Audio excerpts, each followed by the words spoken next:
बहुत समय पहले एक रानी अपनी बेटी के लिए दुआ कर रही थी कि मेरी बेटी ऐसी हो जिसकी त्वचा बर्फ की तरह सफेद, होंठ खून की तरह लाल और बाल आबनूस की लकड़ी की तरह काले हों। उसकी दुआ कबूल हुई और उसने एक प्यारी सी बच्ची को जन्म दिया जिसका नाम स्नो वाइट रखा गया। लेकिन रानी जल्द ही चल बसी और राजा ने दूसरी शादी कर ली। नई रानी बहुत खूबसूरत थी, लेकिन उसका दिल उतना ही काला था। उसके पास एक जादुई दर्पण था जिससे वह अक्सर पूछती थी, दर्पण दर्पण कौन है इस धरती में सबसे सुंदर। दर्पण हमेशा जवाब देता था, आप मेरी रानी इस धरती में सबसे सुंदर हैं। यह सुनकर रानी का अहंकार बढ़ता गया। समय बीतता गया और स्नो वाइट बड़ी होकर और भी खूबसूरत होती गई।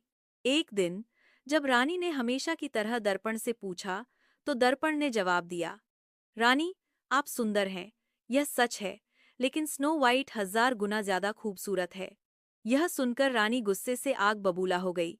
ईर्ष्या की आग उसके दिल में धधकने लगी। उसने एक शिकारी को बुलाया और उसे आदेश दिया कि वह स्नो वाइट को जंगल में ले जाए और उसे मार डाले और सबूत के तौर पर उसका दिल लेकर आए। शिकारी स्नो वाइट की मासूमियत देखकर पिघल गया। वह उसे जंगल में अकेला छोड़कर चला गया और रानी को एक जंगली जानवर का दिल दे दिया। जंगल में अकेली और डरी हुई स्नो वाइट भटकती रही। उसकी आंखों में डर और निराशा के आंसू थे। उसे नहीं पता था कि वह कहाँ जाए या क्या करे। आखिरकार वह 7 बौनों के एक छोटे से घर पर पहुंची। बौनों ने उसे अपने घर में शरण दी और वह उनके साथ खुशी खुशी रहने लगी। वह उनके लिए घर का काम करती और बदले में वे उसकी देखभाल करते। स्नो वाइट को उन छोटे छोटे दोस्तों से एक गहरा लगाव महसूस होने लगा। पहली बार उसे अपनेपन का एहसास हुआ था। लेकिन रानी को जल्द ही दर्पण से पता चल गया कि स्नो वाइट अभी भी जिंदा है। गुस्से और बदले की भावना से अंधी होकर उसने एक बूढ़ी औरत का भेष बदला और स्नो वाइट के घर पहुंची। उसने स्नो वाइट को एक जहरीला सेब दिया। स्नो वाइट ने उस पर विश्वास करके सेब खा लिया और तुरंत बेहोश होकर गिर पड़ी, मानो मर गई हो। जब बौने घर लौटे तो उन्होंने स्नो वाइट को बेहोश हालत में पाया। उनका दिल टूट गया।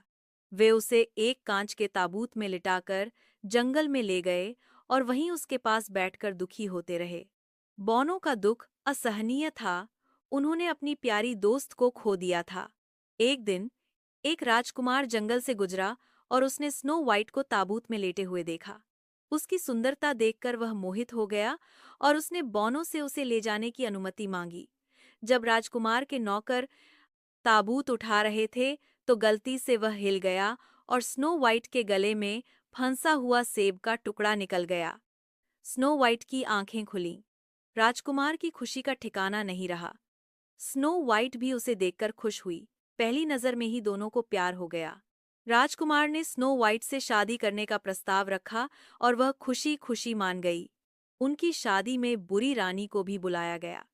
जब उसने स्नो वाइट को दुल्हन के रूप में देखा तो वह गुस्से और ईर्ष्या से पागल हो गई। उसका बुराई भरा दिल फट गया और वह मर गई। स्नो वाइट और राजकुमार ने खुशी खुशी शादी कर ली और वे हमेशा के लिए खुशी से रहने लगे। स्नो वाइट ने आखिरकार वह खुशी और अपनापन पाया जिसकी उसे हमेशा तलाश थी। उसने सीखा कि बाहरी सुंदरता से ज्यादा अंदर की अच्छाई मायने रखती है और सच्चा प्यार हर मुश्किल को हरा सकता है।